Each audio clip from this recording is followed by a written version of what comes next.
Here's a pond update, everyone. As the level's been filling up, I was curious about how deep the pond was because when I asked the contractor before he left, he didn't give me an exact number. The the design, his quote, and his invoice all said 10 feet, so I assumed it was at least that. He indicated thought it was deeper than that, but he never gave me an exact depth. So I borrowed a transit, shot from the top of the outflow there down to the deepest part. I got in there with waders and a grading stick, and it's 7.5 feet from the deepest point down in there, basically right there, up to the outflow pipe.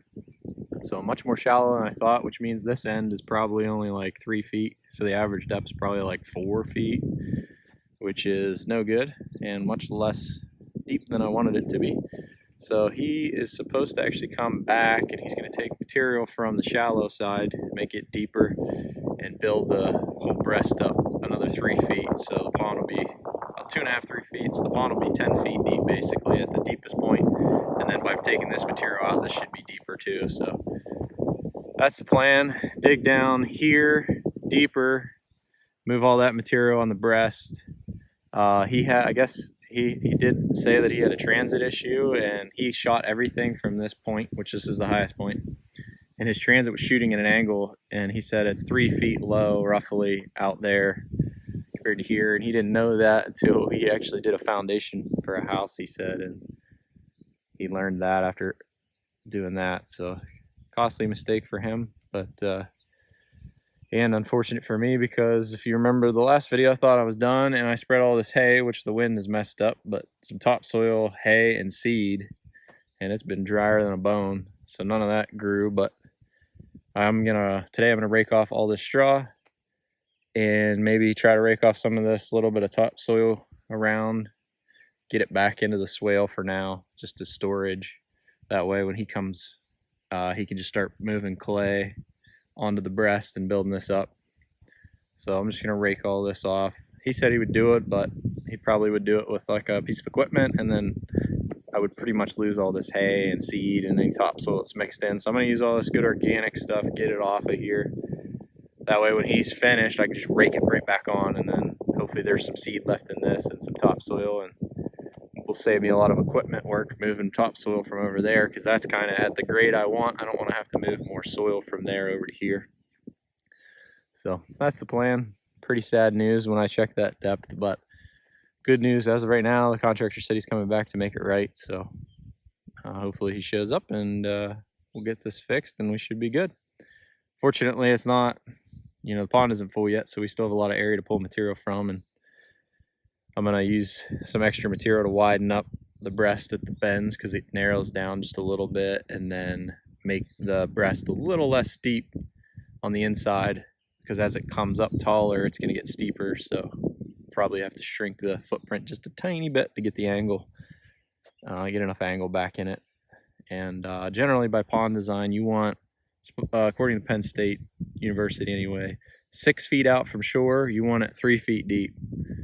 So 6 feet out from shore, 3 feet down. And I don't think we're at that now. I mean, we definitely probably have 2 feet. It's the picture, the video doesn't do it justice. You can kind of tell over there. We're probably at like 2 feet. So I'm gonna, when he shoots with his transit, I'm gonna mark that 6 feet out line, and then I'll make sure I'm 3 feet. I'll probably use my mini excavator and carve that edge and throw the material to him or something. That way, that's supposed to keep the vegetation growth down and reduce the chance of algae. So that's a plan. And I'll actually probably make like one spot over in here, like a big bowl, like an extra couple feet deep for fishing. Just like, like a little bowl that's several feet, maybe a couple feet deeper. And we like to ice fish, so it's nice ice fishing in a little bit deeper water. It's where the fish tend to hang out in the winter. Plus, if I ever do put trout in here in the summer, deeper spots will give them a place to hang out. But that's the plan. I'm gonna rake this off.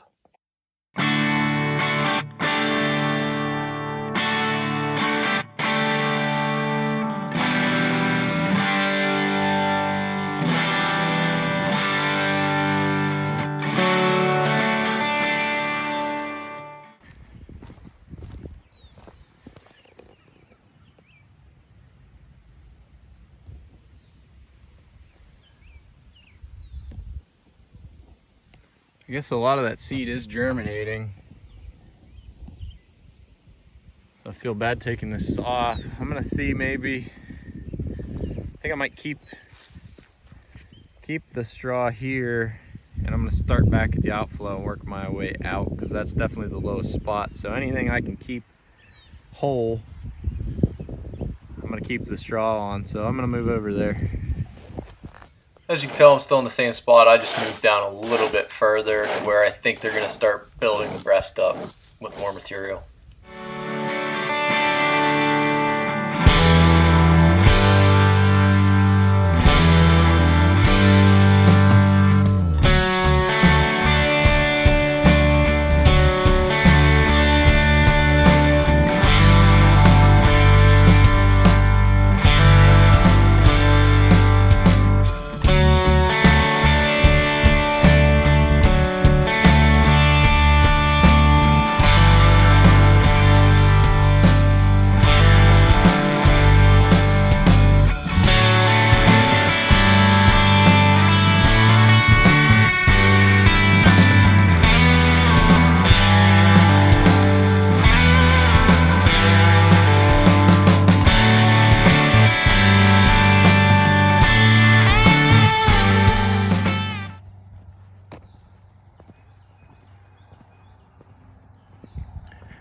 Alright, so I got all the straw or hay raked off.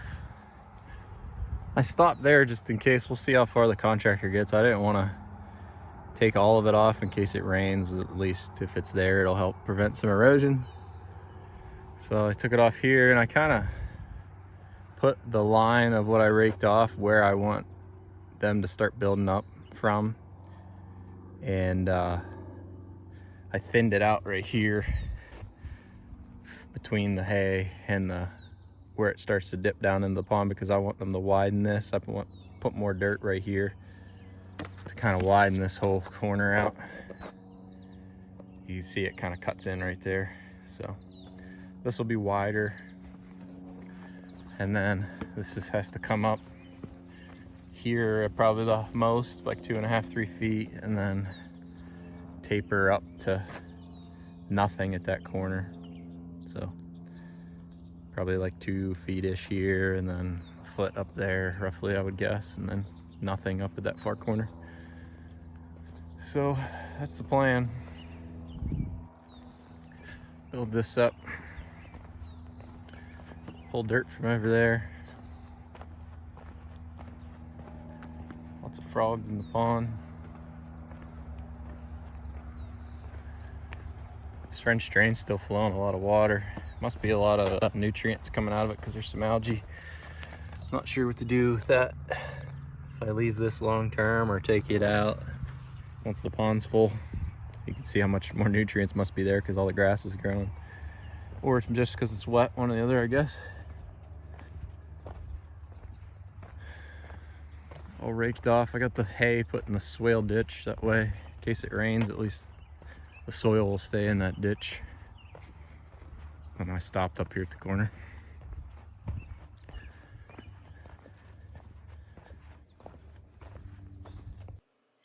This is the first day that the contractor came back and started to move dirt.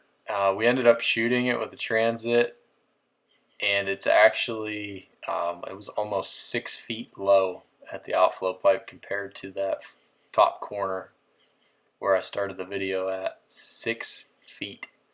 So his transit was way off. So we can't build up that much material with the same footprint in the pond. So it's going to have to shrink on the left side of this clip. So the water line is actually going to drop down to where you kind of see that disturbed dirt well below where this French drain pops out. So pond's going to shrink a little bit. Water level is going to move down on this corner, and then that far corner by the outflow pipe is going to have to come up. They're going to raise it about 5 feet. We had to compensate a little bit because I didn't want that much dirt build up without being able to, change the grade of the back of the breast and the inside of the breast.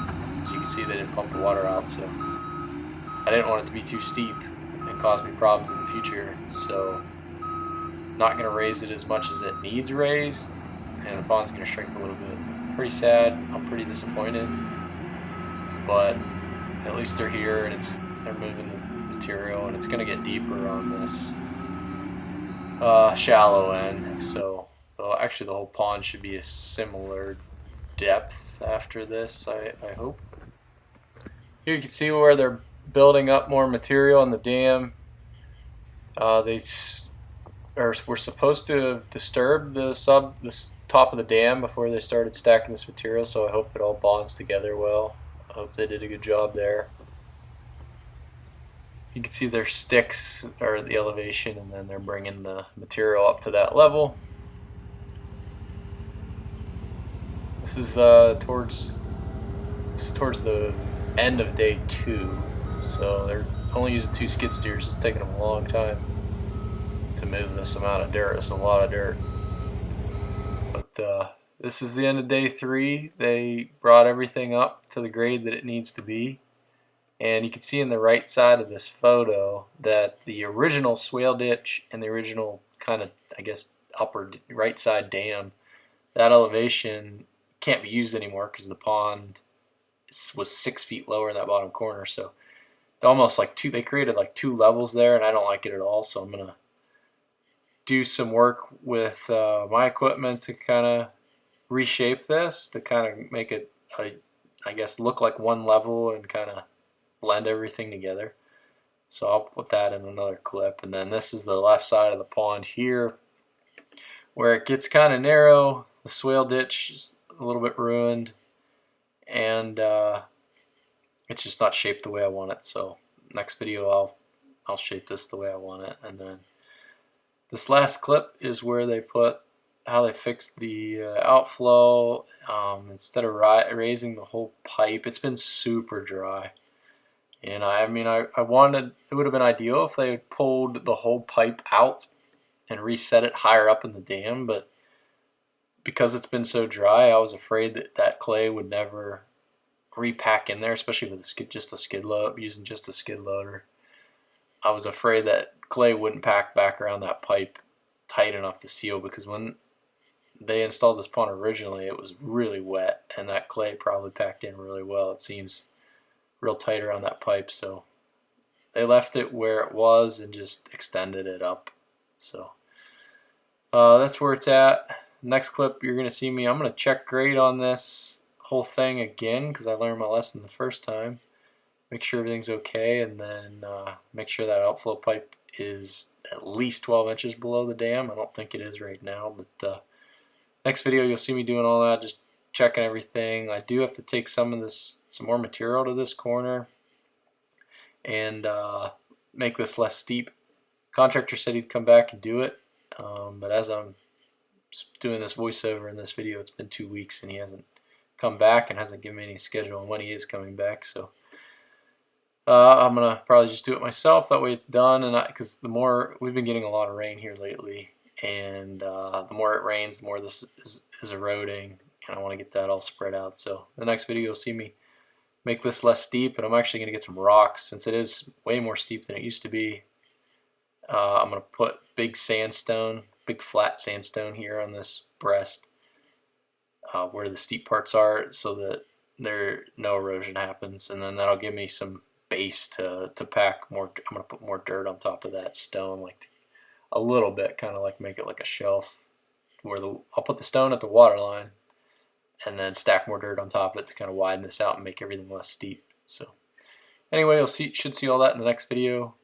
Thanks for watching, and hopefully if I can give you any advice on building a pond, is make sure you vet your contractor on the front end and really scrutinize the work and be very involved with double checking and verifying everything, because this is